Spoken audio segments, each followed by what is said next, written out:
우리 하나님 말씀 누가복음 22장에 있는 말씀을 보겠습니다.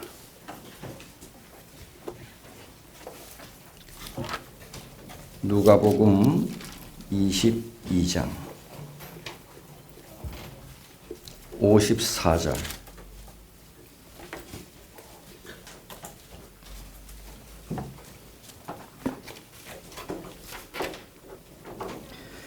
예수를 잡아 끌고 대제사장의 집으로 들어갈새 베드로가 멀찍이 따라가니라.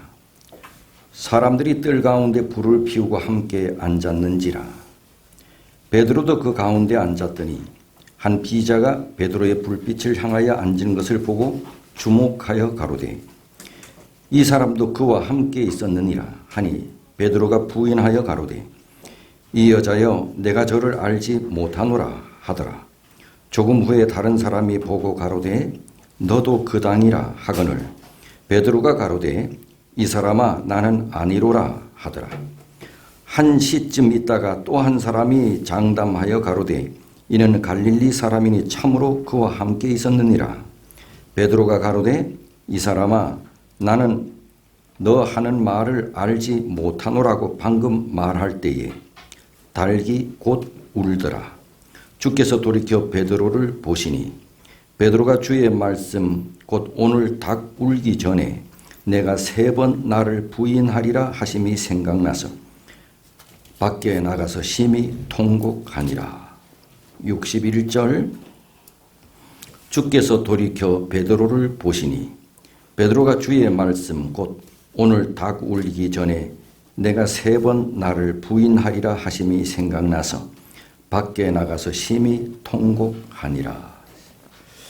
오늘 본문의 말씀을 기초로 해서 예수님의 눈길이라는 제목으로 말씀을 드리겠습니다. 예수님의 눈길. 우리말이 참 재미있습니다. 우리말처럼 눈을 중요시하는 그런 언어도 별로 없습니다. 그럼 우리가 학문이나 진리를 깨닫게 될 때 뭐가 뜨인다? 눈이 뜨인다. 남녀가 사랑하게 될 때 뭐가 맞았다? 눈이 맞았다. 결혼을 못하고 있을 때 사람들이 주로 말할 때 뭐가 높다? 눈이 높다. 누군가를 그리워할 때 뭐가 선하다? 눈에 선하다. 어린 자식을 사랑하는 것을 뭐가 넣어도 아프지 않다? 눈에 넣어도 아프지 않다. 큰 업적을 남기면은 무슨 성과? 큰 업적을 남기면 무슨 성과? 뭐가 부신 성과? 눈 부신 성과. 그러면 맞추네. 예. 거짓이나 사기를 치면 뭘 속인다? 눈을 속인다. 미워할 때 뭘 흘긴다? 눈을 흘긴다. 이거 못 맞히면 바보지요. 지금 다 눈만 얘기하면 되니까. 그리고 마지막 죽는 것을 눈을 감았다. 그러니 우리 한국말은 모든 우리의 인생을 뭐로 얘기해요? 눈이. 그러고 보면 우리 인생이란 눈을 떠서 눈을 맞추며 살다가 때로는 눈을 흘기기도 하고 때로는 눈을 속이며 살다가 눈을 감는 것으로 끝나. 눈에 우리 인생이 다 있어. 우리가 누군가를 만나고 미팅할 때 여러분 전화로 하면 되지만 만나서 하는 거 전화하는 거하고는 틀려. 똑같은 말을 해도 틀려. 왜 틀리게 해요? 전화할 때는 뭐를 못 맞춰요? 눈을 못 맞춰요. 눈을 맞추며 말하기 위해서 만나서 말하는 것입니다. 그래서 우리 만났어. 이 연인이 만났는데 내가 계속 말하는데 장이 나를 안 보고 엉뚱한 데 봐. 그러면 나는 김새. 나를 무시하는 것 같아. 나를 만났는데 이 여인이 나를 만났는데 내가 계속 장로님 얼굴은 안 보고 장로님 귀만 자꾸 봐. 그러면 기분이 어때? 신경 쓰죠. 내 귀가 뭐 어디 잘못됐나? 사람이 이렇게 만나서는 뭘 봐야 돼요? 눈을 봐야 되는 것입니다. 전하는 눈을 볼 수가 없어. 그래서 똑같은 어떤 말을 해도 전화로 하는 거하고 만나서 하는 거하고는 효력이 다른 것입니다. 눈을 마주 대할 때 진정한 만남이 가능한 것입니다. 저는 우리말에 눈길이라고 하는 말이 되게 좋습니다. 눈길. 눈에도 뭐가 있다는 겁니까? 길이 있다는 것입니다. 눈에도 길이 있어. 눈도 가야 할 길이 있다는 뜻이에요. 여러분의 눈은 마땅히 가야 할 길을 가고 있나 모르겠습니다. 내 눈은 마땅히 봐야 할 것을 보고 있는가? 비전이 뭡니까? 비전은 예수님의 눈길에 내 눈을 맞추는 것이 비전입니다. 예수님이 바라보는 것을 나도 바라보는 것이 비전입니다. 그러면 예수님의 눈길은 어땠을까? 여러분, 우리 장로님이 예수님을 처음 만나면 예수님의 뭐를 보고 싶어요? 장로님 저처럼 머리가 별로 없으니 예수님 머리를 보고 싶을 수도 있고. 저는 예수님을 제일 처음에 만나면 예수님의 눈을 보고 싶어요. 성경에는 수없이 많이 예수께서 보시고라고 하는 표현이 많이 나와요. 사복음서에만 해도 예수께서 보시고라는 말이 40번 이상 나와요. 예수님께서 보시고라고 하는 그 말이 나타날 때마다 예수님의 눈길이 머무는 곳에는 언제나 인생의 무거운 짐을 지고 힘들어하는 사람들이 그 앞에 계셨어요. 사복음서에 숱하게 보면 예수님의 눈길이 머무는 곳에는 언제나 인생의 무거운 짐을 지고 뭔가 주님의 도움을 필요로 하는 불쌍한 사람들이 언제나 예수님의 앞에 있었어요. 예수님의 눈길이 머무는 곳에는 언제나. 자식을 잃고 고통하는 한 과부가 있었어요. 예수님의 눈길이 머문 곳에는 38년 동안 앓으면서 절망 가운데 있는 한 병자가 있었어요. 예수님의 눈길은 언제나 인생의 고통을 안고 씨름하는 그런 사람에게 예수님의 눈길이 머물러 있었어요. 주님은 가늠하다 현장에서 붙잡힌 여자, 사람들은 그 여자의 죄악을 보았는데 예수님은 사람들에 의하여 짓밟힌 그 여인의 고결함을 보셨어요. 여인을 한없이 온유한 눈빛으로 바라보셨어요. 그리고 그 여자를 용서하셨어요. 이제 더 이상 죄를 짓지 말라고 그렇게 당부하시면서 예수님의 사랑은 언제나 바라보면서 시작이 되었어요. 베드로의 세 번째 부인 이후에 예수님은 돌아서서 베드로를 바라보셨어요. 베드로는 그때 예수님만큼 나를 사랑해 주시는 분이 없음을 그제서야 깨닫게 됐어요. 그리고 한없이 울었어요. 시대소망 138쪽에는 이렇게 말씀하셨어요. 예수를 바라본 사람들은 그의 얼굴에 하늘의 동정과 뚜렷한 능력이 어우러져 있는 것을 봤다. 모든 눈길마다 얼굴 전체에 겸손과 말할 수 없는 사랑의 표정이 깃들어 있었다. 예수님의 얼굴을 보면 예수님의 얼굴에서 그런 모습을 느낄 수 있었대요. 우리 교회에서는 어느 분 얼굴에서 가장 이런 모습이 많이 나타나나요? 장로님인가요? 대답을 안 하는 분이 장로님은 아니네. 우리 장로님이나요? 장로님이 좀 대답해. 우리 앞에 계신 장로님이시나요? 네. 좀 소리가 더 커지네. 우리 황 장로님이신가요? 네. 더 커지네. 저는요? 네. 사람들이 예수님의 얼굴을 바라볼 때마다 예수님의 눈길에서 또는 그의 얼굴에서 말할 수 없는 겸손과 사랑을 볼 수 있었대. 베드로는 밖으로 뛰쳐나가 비통한 심정으로 통곡을 합니다. 왜요? 61절 말씀 때문입니다. 61절. 주께서 베드로를 뭐하니? 보시니.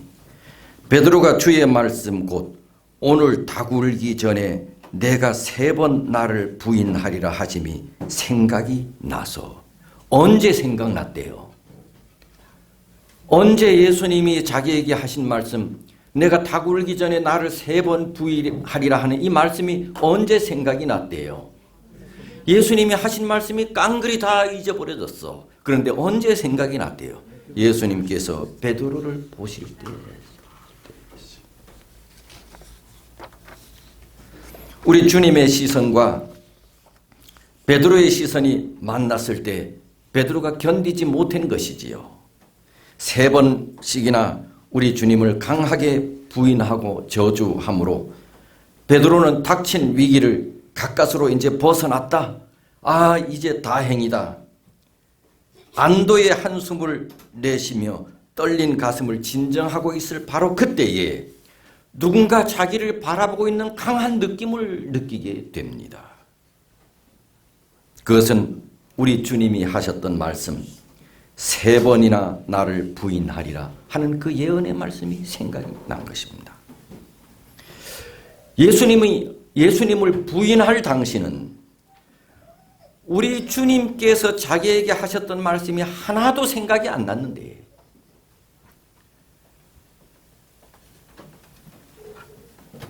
부인할 당시는 예수님이 나에게 하신 말씀이 하나도 떠오르지 않았는데, 주님과 시선이 마주치자 엄청난 충격이 그를 때린 것입니다.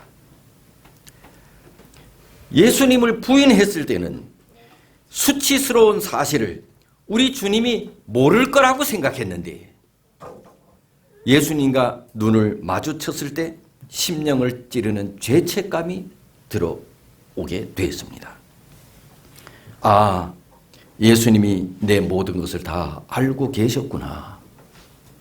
예수님이 내가 당신을 부인하고 저주한 것을 알고 계셨구나. 이 사실을 언제 깨달았대요? 예수님과 눈이 마주쳤을 때 깨달았대요. 그 순간 베드로는 너무 부끄럽고 창피스럽고 죄송스럽고 자신이 한 수치스러운 행동에 대해서 견딜 수 없었어요. 베드로는 예수님이 당신을 바라보는 예수님의 눈길에서 자신의 죄악을 발견하게 돼요. 더 이상 죄를 감출 수가 없었어. 더 이상 그 모습으로 주님 곁에 그대로 있을 수가 없었습니다. 그는 급히 밖으로 뛰쳐나갔습니다. 대성통곡을 합니다. 자신이 범한 죄에 대하여 아주 심히 통곡하고 회개합니다. 언제? 예수님과 눈이 마주쳤을 때. 사람들 속에서 십자가 길에 들어서신 예수님은 어느 한 사람에게도 당신의 눈길을 제대로 줄 수가 없었어. 거짓된 논리로 사람을 잡으려는 그 소용돌이 속에서 진실의 눈길을 한 사람 속에서도 발견할 수가 없었어. 주님이 눈길을 준다 해도 그 눈길의 진실을 느낄 수 있는 사람은 그 회중 사이에 한 사람도 없었습니다. 얼마나 가슴 아프고 서글픈 일인지. 그런 속에서 마주치는 두 눈길이 있었습니다. 베드로를 보시는 주님의 눈길이 있었고, 연약한 인간인 베드로에 대한 연민과 동정의 눈길인 예수님의 눈길이 있었고, 어떻게 해서든지 세상을 살아갈 궁리를 먼저 하는 사람에 대한 염려와 이해의 눈길, 예수의 눈길이 있었고, 만민의 죄를 감당하는 예수님의 눈길이었고, 잘못을 돌이키게 하려는 격려의 눈길이었고, 또 하나의 다른 눈길은 주님의 눈길과 마주친 베드로의 눈길이었습니다. 베드로는 주님의 눈을 바로 쳐다볼 수가 없었지요. 그러다가 주님의 눈동자와 마주쳤습니다. 주님의 눈은 베드로의 눈을 보았고, 베드로의 눈은 주님의 사랑을 보았습니다. 이 두 눈동자가 마주치는 순간 모든 것이 진실된 자리로 되돌아왔습니다. 사람들은 예수님의 눈길을 피하려 해요. 여기 한 시를 소개합니다. 주님의 다정한 음성을 너는 왜 못 들은 채 하나? 주님의 따뜻한 손길을 너는 왜 외면하나? 당신을 부르는 음성을 너는 왜 못 들은 채 하나? 당신을 감싸는 손길을 너는 왜 외면하나? 우리 위한 주님의 눈물과 아픔을 왜 모른 채 하는가? 우리 향한 주님의 눈길을 왜 피하려 하는가? 주님의 다정한 음성이 당신의 귓가에 울리는데, 주님의 따뜻한 손길이 당신을 어루만지는데, 사람들은 예수님의 눈길을 피하려 해요. 왜? 죄스러워서요. 일찍이 바리새인들이 예수님의 눈길을 피하려고 했어. 사두개인들도 그랬습니다. 율법사들도 예수님의 눈길을 피하려 했습니다. 여러분은 주님과 눈을 자주 마주치나 모르겠습니다. 주님은 보고 계시는데 딴 데 쳐다보지는 않는지요. 주님이 보고 계시는 것도 모를 때도 많지요. 딴 데 정신이 팔려서요. 마주치기 때로는 싫어서요. 왜 눈을 마주치고도 베드로처럼 도망가지 않나요? 왜 말똥말똥 예수님과 눈을 마주치고도 쳐다만 보고 있나요? 도망가서 회개의 눈물을 흘려야지. 왜 설교를 듣고 쳐다보기만 있어요? 쥐구멍이라도 찾아가서 회개의 눈물을 흘려야지, 베드로처럼. 여러분, 우리가 죄를 범합니까? 죄는 주님의 시선을 의식하지 않을 때 죄를 범하게 됩니다. 주님의 시선을 의식할 때는 죄를 지을 수가 없지요. 하지만 주님의 시선을 우리가 느끼며 살 때는 죄를 지을 수가 없어요. 베드로는 자기가 엄청난 죄를 짓고도 자기가 무슨 죄를 지었는지도 몰라. 그렇게 엄청난 죄를 짓고도 자기가 무슨 죄를 지었는지도 몰라. 그러나 주님과 눈 마주치자 자기가 무슨 죄를 지었는지 깨닫게 돼요. 나가서 한없이 통곡합니다. 주님의 눈길은 우리로 우리 자신의 모습을 정직하게 바라보게 만듭니다. 주님의 시선을 애써 피하려 한다면 우리는 부끄러운 자리에 부끄러운 행위를 계속하게 될 겁니다. 주님의 시선을 외면하고 산다면. 여기 주님의 눈빛이라는 여기 시가 있습니다. 주님의 눈빛. 멋있습니다. 내가 그토록 갈구하던 목마르지 아니한 생수가 바로 내로라 말씀하시며 운물가의 여인을 바라보던 주님의 눈빛. 돌로 쳐 죽임 당할 즈음에 나도 너를 정죄하지 아니하노니 이제 다시는 죄를 짓지 말라 말씀하시며 여인을 바라보던 주님의 눈빛. 예수님의 옷깃만 스쳐도 이 지긋지긋한 혈루병이 나을 거야 두려워하는 그녀를 돌아보시며 내 믿음이 너를 구원하였느니라 하시며 여인을 바라보시던 주님의 눈빛. 연못가에서 38년 동안 병낫기를 간구하는 자에게 내가 나았으니 다시는 죄를 범치 말라 말씀하시며 그를 바라보던 주님의 눈빛. 많은 사람에게 따돌림 당했던 삭개오, 예수님이 너무 보고 싶어 뽕나무 꼭대기에 올라간 그에게 내가 오늘 너희 집에 유하리라 말씀하시며 삭개오를 바라보던 주님의 눈빛. 사람들이 꾸짖고 구박해도 예수님을 소리쳐 부른 바디메오, 주여 불쌍히 여기소서. 눈 뜨기를 원합니다. 그의 눈을 만져주시며 바라보던 주님의 눈빛. 수근수근 힐난하고 비난해도 눈물로 예수님의 발에 입을 맞추며 향유를 부어드리는 여인에게 내 죄사함을 받았느니라 평안히 가라며 그녀를 바라보던 주님의 눈빛.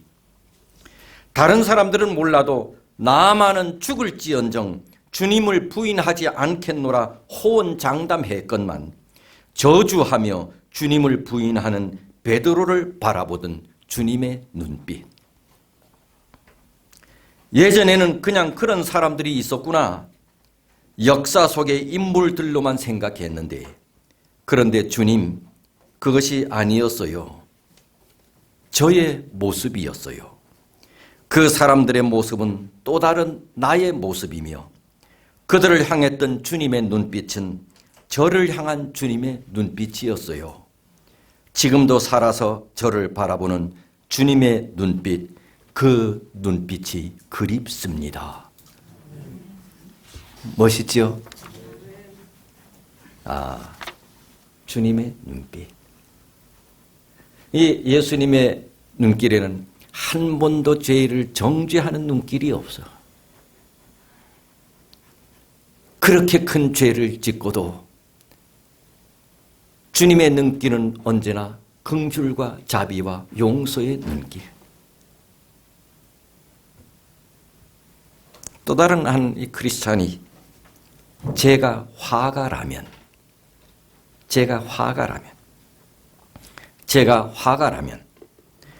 제대로 눈을 뜨지 못하고 웅크리고 앉아있는 베드로와 멀찌감치 그를 쳐다보는 예수님의 눈빛을 그리고 싶습니다. 제가 화가라면 제대로 눈을 뜨지 못하고 웅크리고 앉아있는 베드로와 멀찌감치 그를 쳐다보는 예수님의 눈빛을 그리고 싶습니다. 제가 음악가라면 그가 나를 보았을 때 라는 노래를 만들고 싶습니다. 그가 나를 보았을 때. 가사는 이렇습니다. 숨을 쉴 수가 없었다니. 나는 그를 등지고 앉았지만 그는 나를 바라보고 계셨네.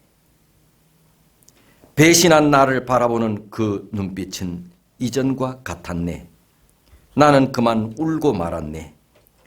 부인하지 않으리라 맹세 지키지 못한 내 처지가 아니라 내가 보기에도 싫은 나를 변함없이 바라보는 눈빛 때문에. 이런 가사를 내가 가사로 노래를 만들고 싶다는 것입니다. 이 베드로에 대한 가사지요. 베드로의 고백을 가사로 옮긴 겁니다. 숨을 쉴 수가 없었다니. 나는 그를 등지고 앉았지만 그는 나를 바라보고 있었네. 배신한 나를 바라보는 그 눈빛은 이전과 같았네. 내가 배신하기 전에 늘 예수님께서 나에게 줬던 사랑스러운 그 눈길과 같았다는 것이죠. 내가 배신한 이후에도 말입니다. 한마디 책망이나 한마디의 나무람도 없이 전과 동일한 음성으로 동일한 눈빛으로 나를 바라본 그 눈빛이었다는 것이죠. 나는 그만 울고 말았네. 부인하지 않으리라 맹세 지키지 못한 내 처지가 아니라 내가 보기에도 싫은 나를 변함없이 바라보는 눈빛 때문에. 제가 화가라면, 제가 음악가라면. 예수님도 지금 이 상황이 쉽지가 않았거든요. 왜? 가룟 유다는 나를 배신했지요. 종교 지도자들과 서기관과 바리새인들, 율법학자들은 나를 죽이려 하지요. 보리떡 5개와 물고기 2마리로 먹고 병고침을 받은 사람들, 종려나무를 흔들면서 반갑게 맞아준 사람들은 지금 내 옆에 아무도 없지요. 제자들은 다 도망갔지요. 믿었던 베드로도 예수님을 3번이나 부인하고 저주까지 했지요. 예수님은 철저히 혼자 하셨습니다. 이런 상황에서도 예수님은 베드로를 따뜻한 눈빛으로 바라보셨대요. 베드로를 향한 그분의 시선은 애정이 가득한 용서의 눈길이었습니다. 이렇게 눈빛으로 말씀하시는 것 같았어요. 베드로를 바라보시는 예수님의 눈길에는 이러한 글씨가 써 있는 것 같았습니다. 베드로야, 나는 아직도 너를 사랑한단다. 베드로야, 넌 나를 부인하고 저주했지. 그러나 나는 아직도 너를 사랑한단다. 이런 글씨가 예수님의 눈길에 쓰여 있는 것 같았습니다. 베드로는 자기를 바라보는 예수님의 눈길을 보자 그런 글씨를 읽었던 것 같아. 그는 전율했습니다. 변함없이 사랑하시는 주님의 자비를 보았던 것이지요.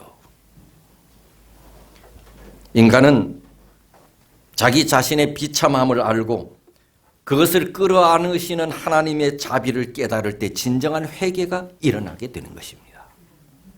예수님의 그러한 눈길 없이는 진정한 회개가 일어날 수 없어.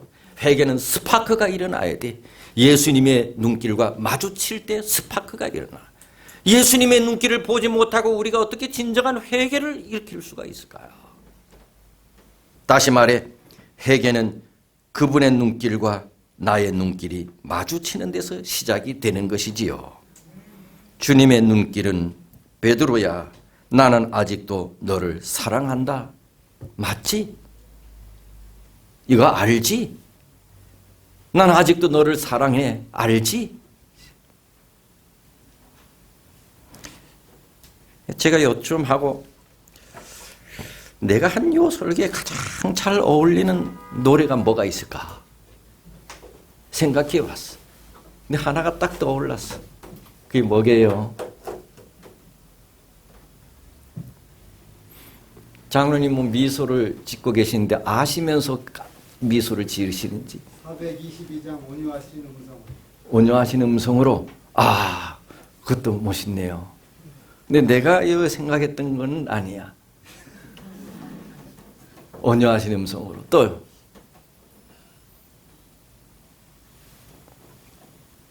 이겁니다. 난 노래는 잘 못 부리지만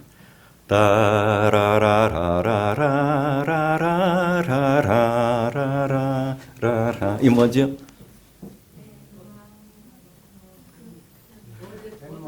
어저께나 오늘이나 그 몇 장입니까?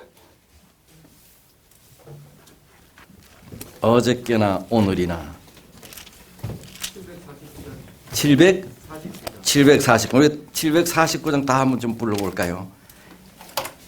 저는 이 노래가 생각이 났습니다. 어저께나 오늘이나 영원토록. 한번 불러봅시다. 어저께나 오늘이나 영원토록 한결같은 주 예수 찬미합시다. 세상 지나고 변할지라도 영원 불변 주 예수 찬미합시다. 예. 허물 많은 베드로를 용서하시고, 예. 이 가사와 이 찬미를 부를 땐 여기 베드로가 아니라 나 같다는 생각이 듭니다. 이는 베드로가 아니라 나였습니다. 주님은 우리를 그렇게 사랑하십니다. 이 예수님의 사랑이 오늘 여러분의 마음 가운데 흘러내리기를 축원합니다. 나를 바라보시는 주님의 눈빛을 한 주일 동안 자주 보시기 바랍니다. 주님과 눈 마주치기를 피하지 마시기 바랍니다. 하나님의 거룩한 은혜와 축복이 다가오는 한 주일 동안 여러분의 가정과 여러분 개인에게 충만하기를 기원하며 말씀을 마치겠습니다. 하나님, 이 시간 우리에게 말씀해 주셔서 감사합니다. 희미하게나마 주의 눈길을 볼 수 있게 해 주셔서 감사합니다. 희미하게나마 주의 눈길에서 우리를 용서하시고 사랑하시는 주님의 모습을 희미하게나마 볼 수 있게 해 주셔서 감사합니다. 우리를 그렇게 사랑하시는 우리 예수님, 우리의 눈 밖에서 전혀 벗어나지 않게 하시고 매 순간 한시라도 주님이 나를 바라보시는 예수님의 눈길을 늘 바라보고 생각하고 명상하고 감사하는 신실한 주의 종들이 되게 하옵소서. 아멘. 여기 우리의 마음을 담은 헌물을 주님 앞에 드립니다. 하나님 기뻐 받으시고 영광을 얻으시옵소서. 아멘. 내신 손과 가정 위에도 하나님께서 필요로 하시는 복을 부어 주옵소서. 아멘. 이제는 우리 하늘 아버지의 사랑과 주님의 다함이 없는 은혜와 성령 하나님의 감화 감동하심이 머리 숙인 주님을 사랑하는 모든 성도들 위해 이제로부터 영원토록 함께 하시기를 예수님의 이름으로 축원하옵나이다. 아멘.